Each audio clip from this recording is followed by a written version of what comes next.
Okay, this is Warner with Warner's Tree Surgery. I'm looking at these ash trees today. And what happened here is they turned off the water on one of the hottest summers we've had. So a tree this size will need at least a minimum of 50 to 60 gallons per day of water. And when they don't get it, when the temperatures get hot, it's August 15th, 2017. This is what happens.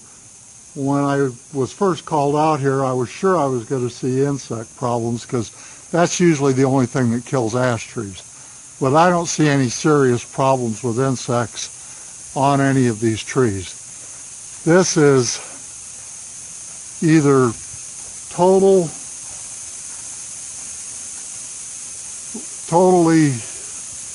from lack of water, or possibly in combination of somebody putting some sort of a grass killer down, or somehow a combination of those things. But just not enough water. You can see the big difference on this tree in the background, and the only thing that's getting to sustain it is the water that it's getting from that bush. They turned off the water to the lawn, and this is what happens. I've seen it lots of times. Also, these queen palms need 30 gallons of water twice a week, and they're being watered mostly off of the lawns as well.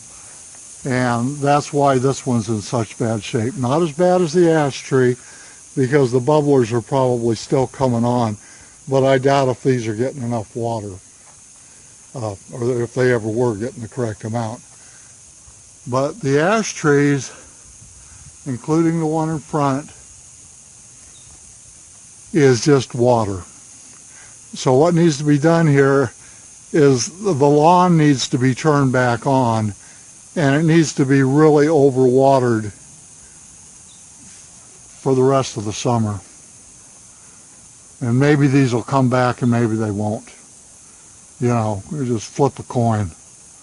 In addition, they need to be treated with growth stimulants, something that we inject into the trees that will give them the nutrients they need to recover if they recover.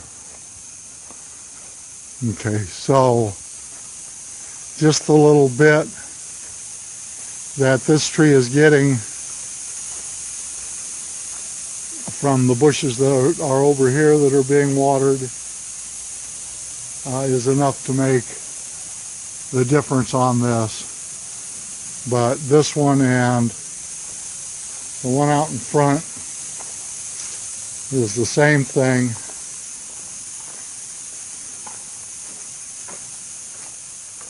Stuff just completely dead. But if you look at the lawn, it's been turned off for quite a while. So what we need to do is turn the water back on. Maybe these will snap back. Maybe they won't. And then you've got 1, 2, 3, one in the front is 4, 5 ash trees that need to be injected with a growth stimulant. And if they make it through if they come back fine, if not, they're just going to have to be removed. Now, one of the things that aggravated this problem was at some point not too long ago, somebody had these trimmed, and the person that trimmed them took out way too much of the brush on the middle. Okay, so that added to the problem. It was that and not any water. Okay, it didn't help because they got opened up, but it certainly didn't help because the water was turned off. Okay, it looks like the dry lakes here used to crack when they didn't get water. On the queen palms, There's stuff we can do to help the queen palms. This one, the queen palms are probably going to be all right as long as I get enough manganese. What we do for those is we inject them with manganese. We get the customer on a regular program of correct fertilization and correct watering. This tree over here looks pretty good. Notice somebody's watering it. And that's it. So this is Warner with Warner's Tree Surgery. If you need my help, give me a call. The number is 480-969-8808. Thank you very much. Hello, this is Pat with Warner's Tree Surgery, and today I'm talking about ash trees. Ash trees are suffering this year in record numbers. Here's some pictures of ash trees just blocks from our home in Mesa. All of the ash trees in these pictures are infected with boring insects, and this video will aid you in determining if your ash trees are infected. Common symptoms associated with attack by boring insects are branch dieback, thinning canopies, and epicormic branching. The canopy of the tree may have only the lower branches still full of foliage and the top with only a scattering of leaves. In addition, the lower branches and trunk may have singular or clusters of upright shoots. These are called epicormic shoots and occur along the branches or trunks of stressed trees.